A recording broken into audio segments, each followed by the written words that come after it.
What is going on, everybody? And welcome back to the ABJ Podcast. Kicking into the second month of season 3. Amazing guest here for the first half of this month. All this is also being pre-recorded. So if there's anything you hear that we're talking about that's in the past, it's not magic. It's just the power of editing. So thank you guys so much for joining the podcast. If it's your first time here, make sure you hit that like, share, subscribe, all that weird things that we have to do on the internet to help those content creators grow, that being me. So it takes a couple seconds. It helps out more than you know. If you're listening on audio or video, hit the screenshot button. Take a screenshot, post it on social media, tag myself, my guest. Tell us what you thought of the episode, whether good or bad. Any support, feedback is great. We do have ways to support the podcast. If you are over on the YouTube side of things, you can subscribe. Cost nothing, watch some videos, it's great. Or we have a membership program where you can see all the videos before everyone else does, so you get early access to videos at that $5 tier. There is a $1 tier as well as I think there's another one. I'm not 100% sure. I haven't looked at it in a while. But we also have merchandise. You can check out the t-shirts, and available now we have the season 3 t-shirt, as well as the ABJ t-shirt, as well as a whole bunch of other ones. The TeePublic will have limited run t-shirts that will only be available for a limited time, so you can grab those as they pop up. All that will be in my link tree, as well as all of my guest links. Make sure you follow them on all social media, support them, comment on their stuff, be like, hey, heard you on the podcast, did a great job, or boy, that was a terrible interview, you should have never talked to that guy. Whatever works, let me know. Support. Another one here coming from the world of independent wrestling. I do a lot of these. It's people think that they only can come on the show if they get half naked in front of a crowd and wrestle. That is not the case. I will talk to anybody if you're like chasing your dreams. I just happen to really be a fan of independent wrestling, and that's where my niche is. So without further ado, let's bring in my guest today. I have never met. We'll talk how we've connected here via the internet. So I'm very excited to learn about them, where they're from, how they got into this business as well. I'll let them introduce themselves. So let's bring in the guest for today. How you doing? Oh, we can't see you. Oh, there you go. All right, there you are. Tell us about yourself and who you are. What's up, man? I'm Vince Valor. I'm an independent professional wrestler. I'm out of the Buffalo, New York area. I'm excited to be on. I mean, this is fun. What's that? I'm excited to be on the show. I'm looking forward to this. I appreciate you coming on and reaching out. How did you find out about the podcast?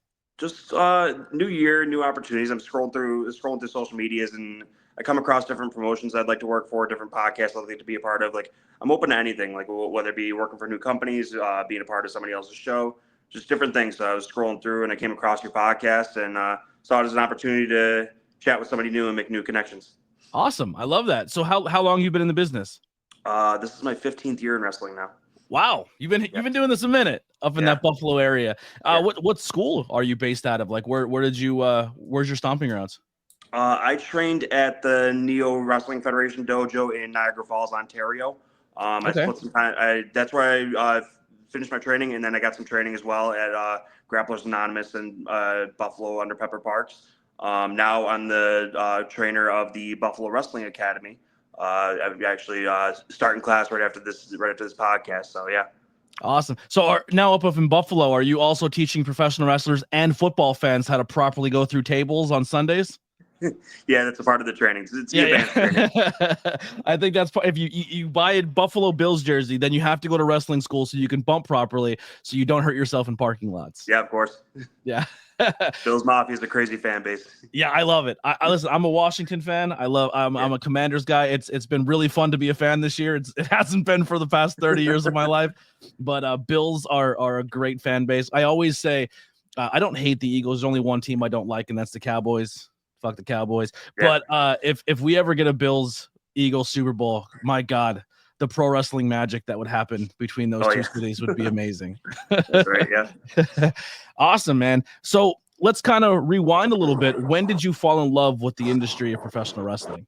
Falling in love with it, it was at an early age. I would say I was around 6 or 7 years old. I didn't know about it prior to that time, but my mother brought my sister and I to this daycare, and all the kids there liked it. They had all the videos, all the action figures, you name it, they had it. So like that was something cool the kids at the daycare were doing. So like that got me hooked on it, and then it just kind of snowballed from there to where it's like, okay, like this is something cool, and like these kids like it, so maybe I'll like it too. And like every Christmas and birthday thereafter was just I want the action figures. I want the videos. I love wrestling now, I guess. Like, it's my thing. Yeah, I love the bumps in the background. You hear when getting slammed down. Oh, yeah. So what type of kid were you growing up? Were you always into sports? Was becoming a pro wrestler always on your mind, or was it something that came later? I was an athlete growing up. I played every sport. I did some basketball. I did some soccer. Football was what stuck with me during my childhood, and then but I was always a fan of wrestling. I didn't do amateur wrestling or anything in when I was growing up, because like I just couldn't manage the weight. I didn't want to have to make myself miserable trying to cut weight for a meet or anything like that. So I focused more on football. Like, I played football from the time I was 7 years old up until my senior year of high school, and then right from football right into wrestling. Once I graduated, like the week before I graduated high school, just jumped right into wrestling. Oh, wow. Well, how did you find your industry, and how did you get pursued into it? How did you find your wrestling school? It was just a matter of researching where to actually learn how to do this, because like for the longest time there wasn't actually any wrestling schools in Buffalo. So like the closest place to train was in Rochester. So we loaded up a cart and went out there a couple times a week for quite some time. And then but if I wanted to, I found a place that was close to me in Niagara Falls. That's where I'm from. Because of I wanted, if I was going to do this, I wanted to do it right. And at the time that I was training in Rochester, I had much more on my plate as far as jobs and relationships and stuff. So I wanted to clear my plate to where I could focus on wrestling.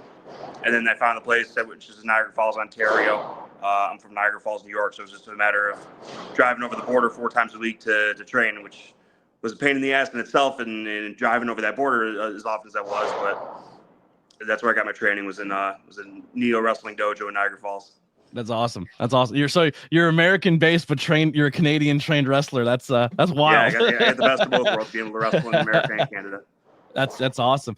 That's a dangerous game as a professional wrestler too, because you get one alcohol charge, they're never letting you cross that border again. And we all know our wrestlers love a little cocktails here and there. That's for sure. Yeah. Awesome, man. So your beginning stages of training, what was that school like, and what really stuck with that school that really helped you evolve throughout your career? Being around that school, it's like every school you go to is different. Not so much what you learn, because it's kind of universally known all throughout.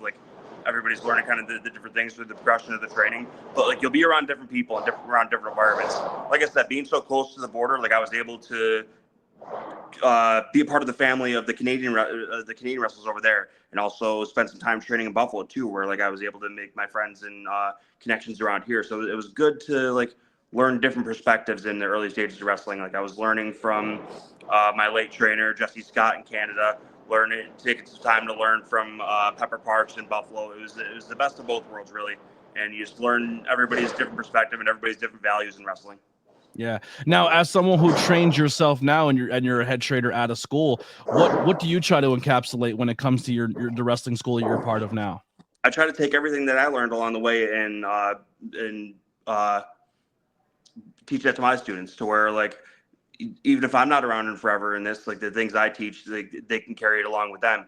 And then one day, if they decide to open a wrestling school, they can carry it on to their students. I'm lucky enough to have been able to learn from many different people along the way, whether it be the people I trained under, or any training seminars I've done, or just any of the names I've worked with in wrestling. I take bits and pieces of what I've learned from everybody and apply that to my teachings at the school.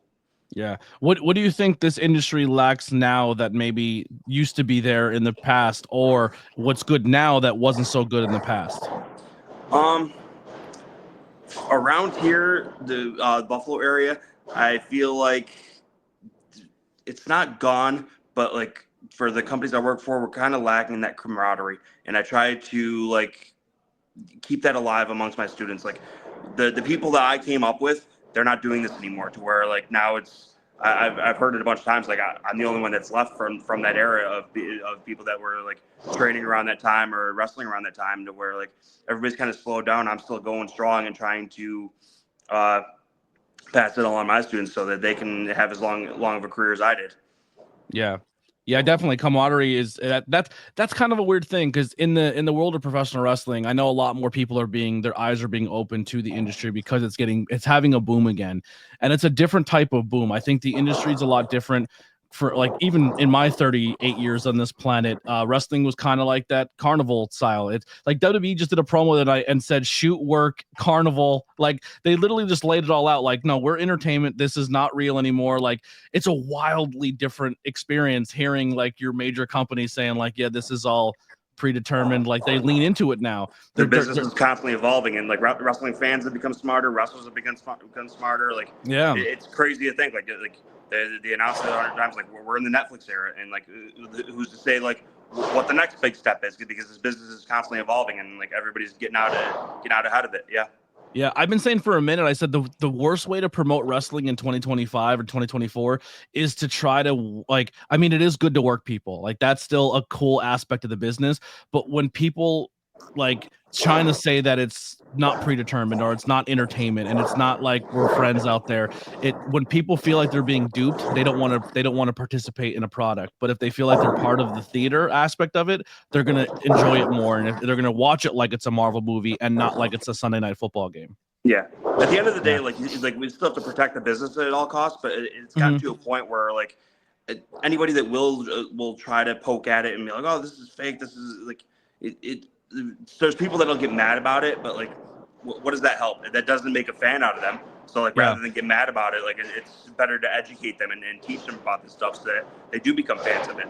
Yeah, it's almost like you don't want people to feel like they're being scammed, right? Like everything we do in today's society, you go on the internet, you click a wrong website, you get a text message and you answer it wrong, you open an email wrong, you're getting scammed, you're getting hacked, you're being duped, people are lying to you left and right. So kind of being like, listen, it is what it is, but we're here to entertain, not trick you. You know what I mean? Like, exactly. And if we do trick you, we got you. You know what I mean? Like, like everyone walking into a magic show knows 100% that what they're about to see is not real, but it's awesome to try to figure it out. And that's kind of how wrestling is approaching it now, which I very much enjoy. Yeah, of course. And the smart fans are getting worked so easily, and I love that too. The ones who think they're in on it the most are the ones getting worked the best. Yeah, that's super fun. How were the beginning stages for you in that New York / Canadian border of finding your place in this business and navigating that? I don't want to say it was too tough, but it wasn't too easy either. It was just kind of like I was able to navigate it well because I was surrounded by good people and like learning under good people. Like I didn't like I'm proud of like where I trained because I got a high quality of training and learned things the right way. I wasn't just it wasn't a money grab where like here, pay for your training and go participate on shows you're not ready for. Like my trainer like made sure I was completely ready before actually sending me out there and giving me his approval. But like once that became a thing, like the toughest part about navigating it is that like my trainer was great at what he did, but he wasn't actively like on the road every weekend wrestling. So it was harder for me to get opportunities that way without like, you just kind of had to meet people or like arrange carloads of students and go to a show that you're not booked on and just hope for an opportunity or like hope to meet the right person that can lead you somewhere. Because like if asked, my trainer would have given his approval on me, but he wasn't actively taking me out there and putting me in front of people to like get me those opportunities. So like that's why it's important for me now. Like I'm on the road every weekend. I'm actively doing this to where like I can like don't get me wrong. I love the quality of training I had. I love everything my trainer did for me. But I'm trying to give my students something I didn't have to where like I can take them on the road and use whatever leverage I have with the companies I work for to get my students opportunities. And so it was tougher to navigate things that way of having to kind of go out there and find things on your own. But I'm better off for it. I always think too, like personality traits, people are introvert, extroverts, and to try to like enter a world where the professional wrestling world where you're essentially giving your body up to somebody in a trusting aspect of like, please don't hurt me, don't paralyze me. I probably don't have health insurance and we're getting both paid $20 for this. But also like, I'm going to drive 45 minutes away to someone to a place I'd never been before, people I've never met, and then give them complete trust with my body. Like that's a wild thing to wrap your head around. It's a terrifying thing, especially like when you like, because like some of my students, they'll start at like an adult age, like late 20s, early 30s, things like that. I started at 17 years old, where like this is not only my entry into wrestling, this is my entry into adulthood. Is like being around this type of stuff. And if you enter the wrong place, someone can easily take advantage of you, hurt you, use you as a crash pad for that night. Like it could be bad. It could be real bad. Yeah. So when you're doing that traveling and you're going from show to show now later on, like actually let me rephrase that. So growing up, you didn't really. I'm trying to paraphrase this to people if you're listening and they're not pro wrestling fans. There's a lot of schools that have the school and they do shows at the same time. So your promotion growing up didn't have that aspect where if you went to school there, they also ran promotions in schools. You still had to go out and find your own thing. No, they did. So like that was the home promotion, like the Neo Wrestling. Like they did have the school, but they also had their own company as well. So I was able to Okay. get opportunities there, and like I think there was where I like that was my starting point to where I could meet people and like meet fans and things like that. That got me comfortable in front of an audience. But like you're only going to get so good by only working your home promotion. So you got to Yeah. venture out and find different places. But like being lucky enough to where I could like wrestle for Neo while I was training at the school, like that gave me an opportunity to make connections with people so where I could get out there. Yeah. So what were some and this doesn't have to be in your early stages. It could be even in today's time. What are some setbacks and adversaries you overcome or you deal with on a regular basis in this industry? Injuries is a big one. I've had two injuries that have required surgery and Oof. have put me out for an extended period of time. But I like even for those being setbacks, like I've been able to learn from it because like you learn more from being able to like as much as you can learn in the ring, you learn just as much by watching and being on the sidelines and seeing what works and seeing what doesn't. Like even for the time that I was out on the shelf with injuries, like I was going to events and like I'm able to watch and help out with different things and teach myself different roles in wrestling. Like last year I was out for 6 months with a torn puck. But like I was able to teach myself different roles. I did ring announcing for a night when I was asked. I did commentary. I helped agent and book certain cards. Like it taught myself different roles and like everybody goes through different setbacks, different things. But like injuries is a big one. Early out when I was starting, like I wanted to put everything I had into wrestling and like financially this isn't the most responsible decision, but like it gave me the experience because I was bouncing around different jobs and like I couldn't like it was a matter of like the jobs I was working that didn't understand what this was. To where like, Yeah. oh, we need you to work this weekend, or we need you to work next weekend. It's like, no, you don't understand. Like wrestling is like a Friday, Saturday, Sunday thing. Like I need to be out there. Like, and all right, well, you can have this weekend, but we need you next weekend. It's like, no, you're still not getting it. This isn't a negotiation. It's like I need weekends off to where like I had to bounce around a bunch of shitty jobs where I could find the right one that was like was accommodating of it and it did understand it and was supportive of it. So like. Yeah. And like that's a common thing with a lot of wrestlers, especially once starting out, to where like their jobs don't understand it, or their significant other doesn't understand it, or the families don't understand it. It's like you got to find people that are supportive of it enough to like understand that like how demanding the wrestling schedule can be. Yeah. Yeah, you're preaching to the choir, brother. I'm actually in that battle right now, is trying to find that weekend thing.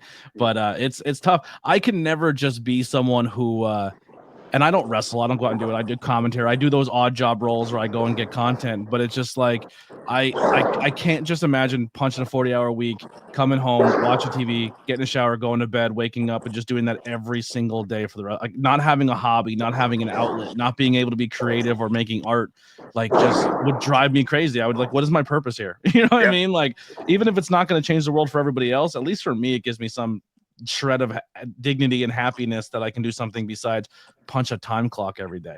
Yeah, of course. Yeah. That's wild. Yeah. So injury wise, you said you got 2 injuries. Were they during matches or were they just like freak accident type injuries? They were both during matches. I broke my wrist in 2012, and that set me out for. I was supposed to be out for 9 months with that one. So I broke my wrist in 3 different spots and had surgery there. I came back after a month and a half. Not the smartest decision, but I missed wrestling that much where like I just rushed the recovery.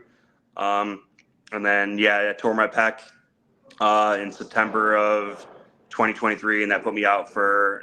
I still wrestled for like another 2 months with that because like I had a big match coming up. I was like, I need to get through that. I was like, after that, cut me open. I was like, you're gonna cut me open anyway. It's like it's already torn. We might as well just tear the whole thing. But you pulled a I tried to Cody. wrestle You just safe know style. there's no more damage I can do here. Yeah. Were I you was like, able you to guys finish give me the surgery match anyway. It's like, let's do it. in both aspects? Were you able to finish the match or did you have to call it short? Yeah, like what like the first one that happened so long ago, it's hard to really recall the situation, but like this previous one, like I remember in the match, like the ref was like, "Do you want me to call it? You want me to call it?" I was like, "All right, two things can happen. Either you call this match and I go to the back and I'm hurt, or I finish what I started and I go to the back hurt. Either way, I'm hurt. It's like this injury isn't going to go away whether you call the match or not. It's like let's finish this." It's like, so I tore the pec and then I got speared through the timekeeper table. So like that gave me time to like evaluate what's going on and like what I could and couldn't do, and then wrestled for like another 10 minutes on that, and then went to the back and like. That was that. Like, doctor checked me out. It's like, oh, doctor's always dislocated shoulder. And then I got the x-rays, MRIs. Like, oh, you tore your pec. You're going to need surgery. You're Really? out. He's seen a torn pec and thought it was dislocated shoulder? The doctors in West New York wrestling aren't the brightest. I was going to say, I've dislocated a shoulder, and I've seen a torn pec, and they're two widely different looking injuries. Yikes. Yeah. Torn pecs are no joke. That's probably my biggest fear, because watching it pop too, that's gross. It just felt like my arm wasn't there, like I didn't have an arm anymore. Yeah. So once again, kind of peeling back the curtain a little bit, are you someone who before the match you guys have the key points you go over, or are you a call in the ring type person? A little bit of a mixture of both, because like you plan for bullet points. Like you can't plan step by step because if something goes not how you want it to, like you can't just follow the script to a T and expect that. Like you don't know what the audience is going to react for. Like you can watch the matches prior to you or watch the matches after you and like know what's going to work and what doesn't. But like you can't plan step by step like that of like this will get over. This will get over. It's like you don't know that. Like you don't know until you get out there and you feel out the audience that way. Or you tear your pec and you're like, well, I can't lift you anymore, so here's how we have to call an audible. And in that moment, you got to make those adjustments. But like that's why I'll credit it back to my quality of training, to where like he made sure I was able to like call things on the fly or make adjustments when need be based off audience reactions, things like that. And like the more experience you get working in front of different audiences, like it helps. Like work the big shows, work the small shows where there's 20 people there and they're not going to know any better anyway. Like you be able to, like I've been in situations where like you can just have fun with somebody and you develop this chemistry where it's like, yeah, we'll just go out there and call it on the fly. Sometimes that works. So there's sometimes where you got to hammer things down a little more if you're in there with somebody a little less experienced, but you get the best of everything. Yeah. Here's a question, and I'll ask you from your point of view on this. You have a lot of people who now are obviously with the boom of professional wrestling, where they're watching, they're just used to what they see on TV, and then they look at the independent scene as like a step down or like this, and I don't like that. Like I feel like that's where the heart and soul of the business is. I'm not saying they don't have the same heart and soul on TV, but it's kind of like what like it used to be like watching college football or high school football and then watching pro football, where the heart and determination is there because they're grinding that more. So you're in a situation where, say, you're wrestling for 15, 20 people. How do you approach a match or something where there's 1,500 people or 20? How does the average pro wrestler, do you feel, adjust their mind state according to both? Or is it just like, hey, I'm entertaining, I don't care the crowd size, I'm going to go out and do my thing? Whether it's a big crowd or a small crowd, like they paid their money. And like at the end of the day, we want them to be return customers. Like you can't just go out there and think, oh, there's 15 people out here, I'm just going to phone it in. Like, no, like you obviously don't have to go out there and kill yourselves because there's 15 people. Like you want to be able to have a safe enough match in front of those 15 people to where you can wrestle the next week in front of the 1,500 people. Yeah. But like it's a different thing. Like you wrestle in front of those bigger crowds, obviously, like there's more money involved in that.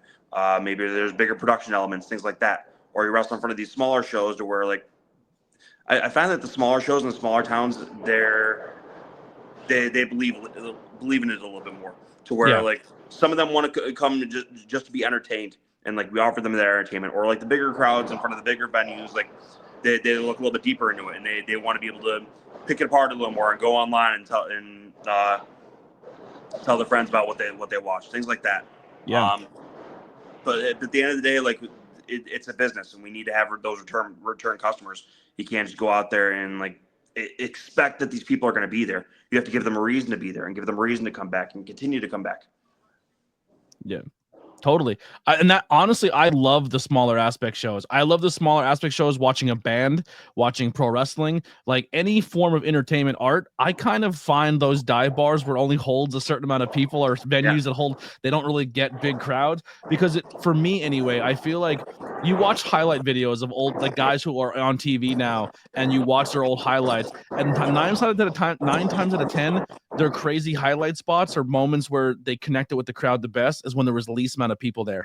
Also, you said return on investment. You value the people's time, effort, and money to be there, but then also those smaller shows, you can connect more with that audience, and you could build return customers because you're out there like networking and talking to them and letting them see not just your character side, but you as a person. Because you could be the biggest heel in the ring, but maybe outside the ring, you don't play that character to a complete T, and then someone gets to know you, or even like on a podcast level, and they're like, oh, I want to support this guy even more now because I feel like I connected with them. Where you're not going to get that on WWE. You're never going to see those guys out around the ring, or unless you paid $1,500 for a ticket, they might clap your hand on the way through. You know what I mean? Yep. Yeah.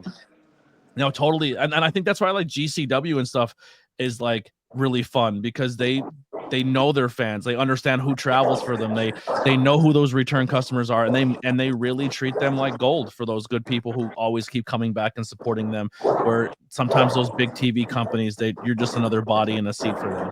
Yeah, of course. Yeah. So when do you feel like you hit your peak, or have you yet in your career? I feel like I'm in it right now, actually. Awesome. I've heard from people like that I learned from, that like you don't really start to hit your peak until like your mid 30s with this. I'm 32 years old right now, to where like I feel like after 15 years in this, like I don't feel like I'm in the sense of slowing down, but like I feel like I have a lot more like in me, and like I feel like I'm in like the right experience level to where like I'm firing all cylinders right now, and like I've had my big moments like 5-10 years ago, things like that, but I'm also like doing a lot right now to where like I feel like I'm in the peak and prime of my career right now. Yeah. Where did you land the name, the gimmick, the character of Vince Valor?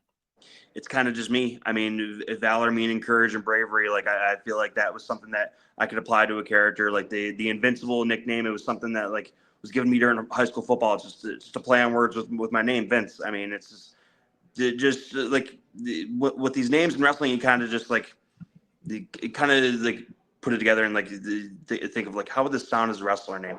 And like that was kind of what it was. It's like it just Invincible Vince Valor. It's like, all right, there's something to that. Like we can start there and then build off of it, and that was the thing. I do like this. Now I haven't seen a lot of your gear, but just gonna pop this up real quick on the screen. I see or hear a name, Vince Valor, right? And 9 times out of 10, when people hear that name, you're like, oh, they're gonna lean super hard into the American flag, the Patriot, the military look, the whole nine. Purple trunks, zip up jacket, arm pads. Like your look is way different from what my mind would think if I hear Vince Valor is coming to the ring. Like I thought you're gonna be waving a flag and like. I try to have my like. I don't want to do too much of an outlandish gimmick to where like it's not me and it's not relatable. Like everything I do, like I try to make it relatable to the audience and like be true to who I am, because like it's let's say they do see you outside of wrestling and like you present this big cowboy type gimmick, and then they see you driving a Chevy Cobalt. It's like things like that. Like I love that. That's a great example because I've seen that numerous times. Yeah. Like dude walks in with cowboy boots, leather vest, straw hat, the whole nine. He goes out to his Ford Festiva. It's like, what? Yeah. All right, your steel horse is crazy. It's like a pony. Yeah. Who do you pull from when it comes to, like, if someone were to say like growing up you were a fan of this wrestler or this person, or who do you pull inspiration from when it comes to the idea or the style of your wrestling? My favorite wrestler of all time is Eddie Guerrero. Everything from his in-ring work to his promos to his passion for the business. His passion for the business is something that like is very important to who he was as a wrestler. But as far as like my inspirations for like who I study and who I learn from, if not Eddie Guerrero, my second favorite of all time would be Christian. Christian is Okay. such an underrated wrestler, and he He's always killing has it right been. now. He's Like, so much fun right now. He's doing some of his best work right now, and like you think about it, like there was never like a bad point in Christian's career to where like he wasn't as good as he is now. It wasn't as valued as it is now. But like it's almost like you think about it and you're like, why didn't they pull the trigger on him? And now AEW has him and they're like, oh, they're gonna pull the trigger on him. They're gonna make him that guy. Yeah. Yeah, but like guys like Christian, Dean Malenko is somebody I value a lot because like you watch and study his matches, and like I don't think anybody was able to like keep things on track in a match as well as Dean Malenko did, or like guys like Dean Malenko, Bret Hart, who were able to pull the best out of their opponents. I've had this talk recently with a couple of my peers in wrestling. Kurt Angle, like if you think about it, who was like, there's nobody better than Kurt Angle, because if you really like dive into it, like okay, like nobody was able to have that type of range as a wrestler to where like he could do the comedy shit, but like when the bell rings, he's on. Like I watched an episode of SmackDown once where like he's out there cutting a goofball promo, and then 3 minutes later he's wailing on Kane with a chair, just beating his ass to the ground. It's like who else is able to do that? But like you think about it too, from that time to where like some of the greats around that time, Eddie Guerrero, Benoit, am I allowed to say that name? I don't know. Yeah, you're fine. Mysterio, Brock Lesnar, Shawn Michaels even. They all had their best matches with Kurt Angle. Yeah. Kurt Angle gave a lot of these guys their best match.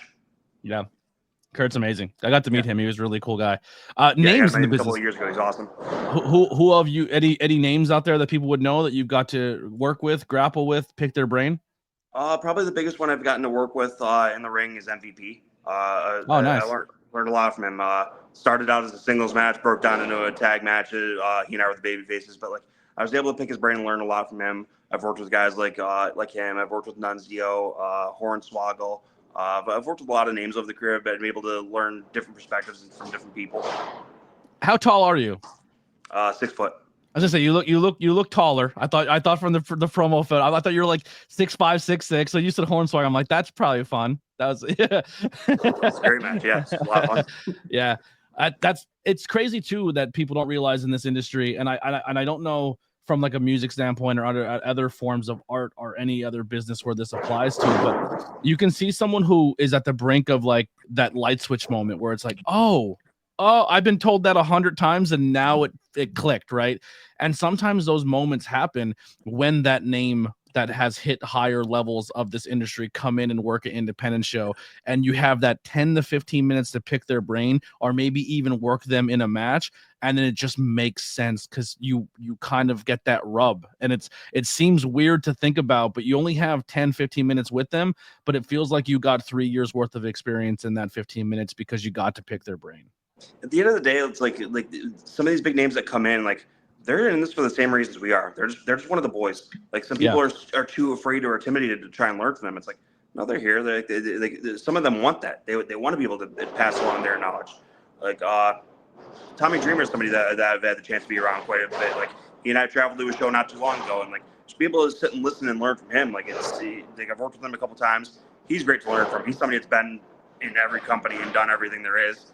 But you come across these guys, they're just one of the boys. Like that's all, and they want to be treated as such and still feel like they're able to offer to this business and help mold the next generation of like teaching them the things that they learned. Yeah. So key moments or accomplishments that you've had in your career. More recently, I wrestled for GCW back in September of this previous year. Prior to that, I had a shot on AEW Dark a couple of years ago. I've done won a lot of championships along the local region, but like ultimately, I'm just enjoying what I'm doing. Where every match I have is like a milestone to me because like it gives me a chance to work with somebody new, and like whether they learn from me or I learn from them, every match is a big one. What did you do in GCW? I wrestled Briar Wellington, or Richie Boy, whatever he may be known as. Okay. But it was in September of last year in Rochester, which I know they have another event coming up in Rochester, and hoping to be a part of that as well. Yeah. And what about your AEW appearance? Who did you work on the Dark? I wrestled John Silver for them. Oh, okay. Another New York guy. Yeah. Yeah, little Johnny Hungry. I met him in person. I did not have a great experience, but I tried to hold it against him. I was the only. It was a Legends Con, and it was packed full of all these like old school legends. And I was the only person. I'm a huge Brody guy. I loved Brody since he was Chikara onto WWE onto AEW. So the Dark Order was my shit. And I walked. I was the only one wearing a Dark Order T-shirt, and I went up to him and Alex, and they were just like, too cool to talk to anybody. I was bothering them, and I was like, first off, no one's at this table. Everyone's at every other legend. You're the only like. There was 2 tag teams from AEW there. It was them and the Acclaimed, were by the end of the show. Everybody was at that table because they were 2 different interactions with fans, and it was just, it's disappointing to like that. I kind of like thought more because Johnny Hungry seems like the coolest dude when you watch him on TV, and then I met him and I did not have a good experience. Yeah, but I'm sure he's a nice guy. Probably just caught him on a bad day. The building was a sauna. It was the old Hamburg Field House. It was. I thought I was dying of a heat stroke that day. Influences and role models. It could be either in the industry or just in your personal life. Personally, I mean, as far as like wrestling is concerned, I learned the most I could from my trainer. He taught me everything I know as far as wrestling. Personal life, my parents, my mother especially, my father, like they've been nothing but supportive of my career, and like that's I mentioned earlier, that's the biggest thing is to surround yourself with people who are supportive of this. Like I've come across many different people in this industry to where like their home life with their families or their significant others, they're not supportive of this, and like it sucks to hear that because like somebody's living their dream, and like you want to be around people who actually like support what you're doing. But like I'm lucky enough to have a family and friends outside of wrestling who have been nothing but supportive of what I do. So like to me there, that like that's a big like role model type influence for me. Are they coming to all your matches? My mother comes to everyone locally. Yeah, I love that. Is she one of the biddies who gets completely invested, yells, screams?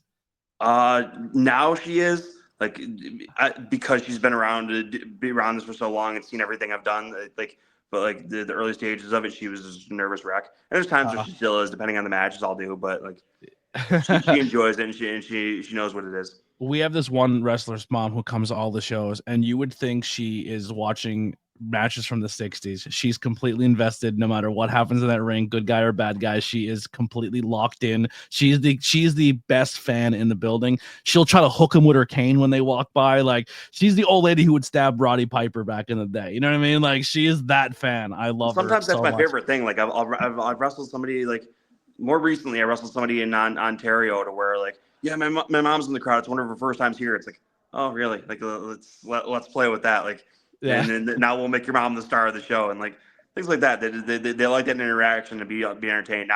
Now his mom reaches out all the time, and now we're the best of friends. Yeah, I love that. Yeah, it's special. Like I got really fortunate with my my partner now, brand new to wrestling. Like the last year and a half of meeting me, like she's like I'm just teaching her now like Eddie Guerrero and stuff. Like she loves Eddie. Like it's like feeding a baby bird. Like they've never seen this before, and now her daughters are into it. And I brought them to their first show. And we got to meet them before the show. I was like, these guys are all bad guys. So like tonight, like right now, they're really, really nice to you and they're the greatest people. But when they come through that curtain, their job is to make you cry. And they're like, oh, we'll boo them. And I'm like, you better. And then like they were just on it, like, you suck. And then after the match, like, we still love you. Yeah, but it's awesome when people are, I just feel like people are understanding wrestling different, and the fan base is understanding the business differently. And it's just, I feel like it's getting to a point where it's becoming cool to be a wrestling fan again. Like all the top podcasters, all the top TV networks, everything is like being engulfed. And that does help with TKO as the biggest media company in the world. And their focus is the WWE. And I just hope it trickles down everywhere. Yeah, of course. Yeah. Goals you have set for yourself personally or in your industry coming into 2025? My goals in the industry is to be more active than ever. Like I said, the injury last year, it set me back quite a bit to where like I missed 6 months of the year.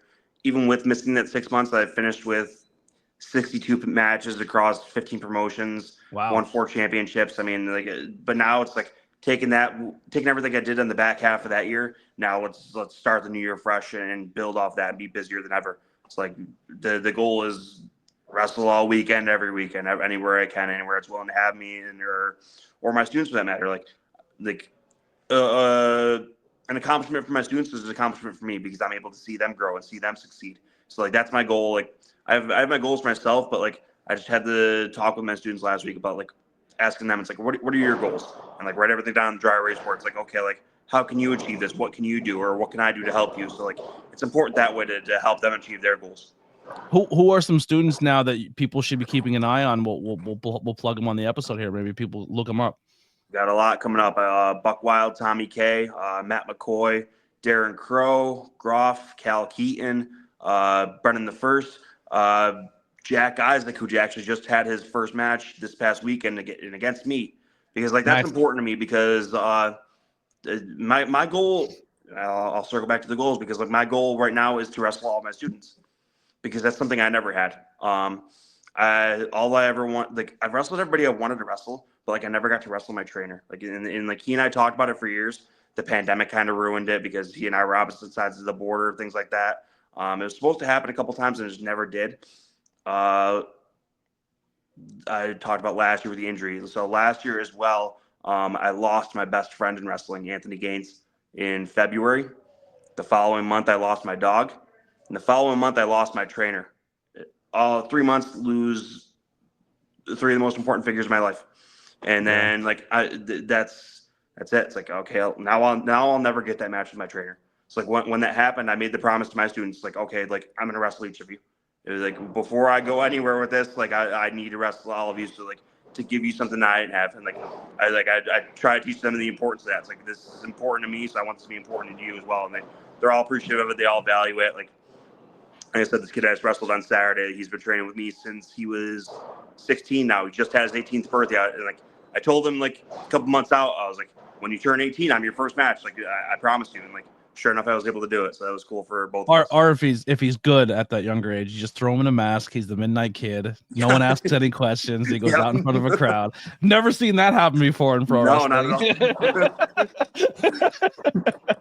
Never seen that masked wrestler who does not approve of the council.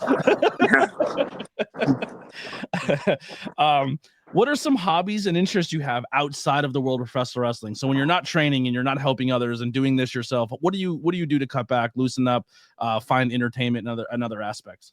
Outside of wrestling, I'm just chill because of how busy I keep myself with wrestling, whether it be running the school or be on the road every weekend. Like I value my downtime to where like I could spend my time with my family, or I chill at home with my cat and catch up on whatever I like to watch. Like, I'm just very chill outside of wrestling, where like I don't take on too much outside of this because of how consuming this can be for me. It's just a matter of being around the people I love outside of wrestling. When you say you like to watch stuff, are you like a horror, a comedy? What are we watching? What are you into? More of like comedies and horror movies. I can never like for the life of me like get into like binge watching a show just because like I don't have that kind of time for it. Like and like, as much as I'd love to, like it's so like that could be just as time consuming as wrestling is. Like I can't just sit there and binge watch 13 episodes of hour-long shows. Like God bless the people that can, but I just can't. Like, but I'm into comedies and horrors. I need like I tell people, it's like, okay, like I can watch a movie. It's like a 2-hour investment, and then like you can tell your story in that 2 hours. But like, there's a difference between movies and shows for me. But like, I'm into comedies and horrors. Yeah, I try to watch more movies and not shows because I don't have time to consume myself into them. And then something grabs me, and I'm like, son of a bitch! Now I gotta watch a 14-part mini docuseries on the murder of JonBenet Ramsey, and because I want to know every detail. Yeah, I was like, why did I do this to my? Why did I start this at 12 o'clock at night? Now it's 3 a.m. Yeah, son of a bitch.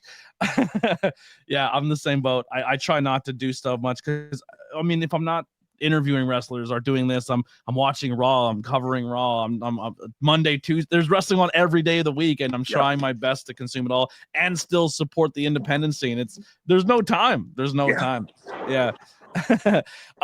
So as a coach, this question is a home run for you, but what are some encouragements to a beginner? And it doesn't necessarily have to be in the world of professional wrestling. It could be anyone chasing their dreams or just trying to take that path to pursue something they're interested in. Don't be afraid to fail, or don't disappear from disappointment, because I've seen a lot of people come and go to where they try this and they don't get it right away, or they don't they don't reach their goals and they disappear from it. I've Yeah. seen a lot of people come and go, or they get into it and not understand what it fully is, to where I tell this to a lot of my students too. It's like there's times where you do have to allow this to consume you, not in an unhealthy way where like it's your whole life. You do have to have other stuff going on, but Yeah. like you have to you get out of it what you put into it. Like if you put in the bare minimum, you're gonna get the bare minimum out of it. But if you invest yourself, whether it be in and out of the ring, like in the ring and training, or on the road, or in the gym, or studying tape, or the way you present yourself as a character, like you have to be willing to invest yourself. If you're not willing to invest in yourself, how can you expect a promoter or a fan to invest in you? So Yeah. that's a big thing in wrestling. You got to log those 10,000 hours. You're not considered a professional unless you log 10,000 hours into your craft. Yeah. And you don't get it by not doing that work. And also, like, yeah, you said before, your failures. I'm 38 years old, and I'm at a point now in my life where I probably have failed more than I've succeeded. And my failures used to mentally just mess me up. And I'm at a point now where I relish in it. I'm like, oh my God, I failed that many times and I'm still here. Like, Yeah. there's nothing you can do. There's nothing that the universe can throw at me that I'm like, that I won't find a way to roll with the punches and keep doing what I enjoy doing. And it's almost like I'm looking forward to the next failure so I can learn on it, because I could just see myself growing through each failure I've had. Yeah. A lot of it too is like you got to think of it as like it's a daily task. Like 24 hours in a day, you always got time to make yourself better at this. Like I try to look at each day. It's like, okay, like what did I do today to become a better wrestler? Whether it be spending an hour in the gym, or putting out a big social media post that got some traction, or like spend some time in training, or order new gear, things like that. I try to look each day. It's like, okay, like I go to work, I go home, I go to the gym, or I got my routine, but like I got to do something each day to make myself a better performer. Yeah, totally. Make sure you hang out backstage before this ends, because we're at the closing up here, and I definitely have to run more more things by you here. But last question, second to last question. What are you grateful for, and are you currently happy? Currently happy after everything I've had to endure in this business. Absolutely, I'm in as far as being grateful for things. I'm grateful to have been a part of this business as long as I have. Like I said, this is my 15th year in the business. I'm a coach at the Buffalo Wrestling Academy, to where like I never saw myself as a trainer, and like now I'm able to take everything that I've learned and pass it along to students who love this for the same reasons that I do. And this gives me longevity in the business, to where like even after I'm actively done with this, I can still be a part of this in one way or another and help mold the next generation. So I'm just grateful to have my health. I'm grateful to be a part of this and teach people who want to be part of this to the extent that I am. I love that. And the Buffalo Wrestling Academy, that does also like shows as well? No, we're just a school, but we have connections to different companies around the area. Awesome. I gotta plant my flag more into that New York scene. The furthest I've ever gone in wrestling is Binghamton. Like that's as far as I got up to Excite Wrestling. Wrestling. I wrestle for them quite regularly. Yeah. Yeah, great people. But I gotta see a House of Glory show. I want to go to a Battle Club show. I have to go see Gleason's gym, Johnny Rod's school. Like I just want to experience that. I gotta get up in that Finger Lakes area, see if there's anything up there besides just great beer and wine. But the Buffalo area, this summer, that's my goal in 2025 is more. Empire State Wrestling is the big one around here. That's where I'm the heavyweight champion for there. Where's that? Empire State Wrestling, ESW. Empire State. Okay. Yeah.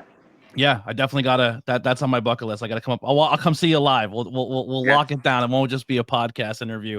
Where can people find and support you? On every social media platform, Facebook, Twitter, or X, excuse me, Instagram. I'm on Pro Wrestling Tees. Yeah, that guy rules the world now. Make sure you get his name right. That's Search for Vince Valor. You'll be able to find me anywhere. Yeah. Awesome. Well, that'll do it. ABJ Podcast. I appreciate you guys all so much. Appreciate you, Vince, for coming on the podcast, giving some great insight from someone who's been in the business as long as you have, as still an entertainer, but also trying to get back to that next generation. It was a beautiful, beautiful conversation. I really appreciate you reaching out. It was awesome. Make sure you guys go support the people up top above his head. Ruta Entertainment. Listen, I went to a lot of promotions where their title belts were not as nice as mine because I got mine from Ruda Entertainment, the TWF YouTube Intercontinental Champion, because I'm the workhorse in this business. I'm not a world champ yet, but I'm working my ass off for it. We also got the Tornado tag. You like the old school Golden Age belts? Yeah. Tell me this isn't gorgeous. Look at this. We got our logo up top, and it's that old school WWE original tag team. That's so good. Yeah. Yeah. I'm Ruda Entertainment. If you can dream it, he can make it. But also, you can get those belts that you can see on TV and not have to pay those shop prices. You can get them in zinc. You can get them in brass. He has everything you need. Hit up Ruda Entertainment. Also, the HCW Network, which is going to be another host of this podcast eventually in a couple days. You guys can see it here first, but it will air on the HCW Network. Great promotions, great shows. Make sure you check them out on social media. They're really close to their watch hours, so go watch some great content. And you can hear me on commentary and make fun of people and maybe get punched by wrestlers. Who knows? But that'll do it for the ABJ podcast. We'll see you guys next time. If you want to be a guest, please, links below as well. You can sign up for a guest. I'm always down to hear people's stories. We'll see you guys on the next one. We're out of here.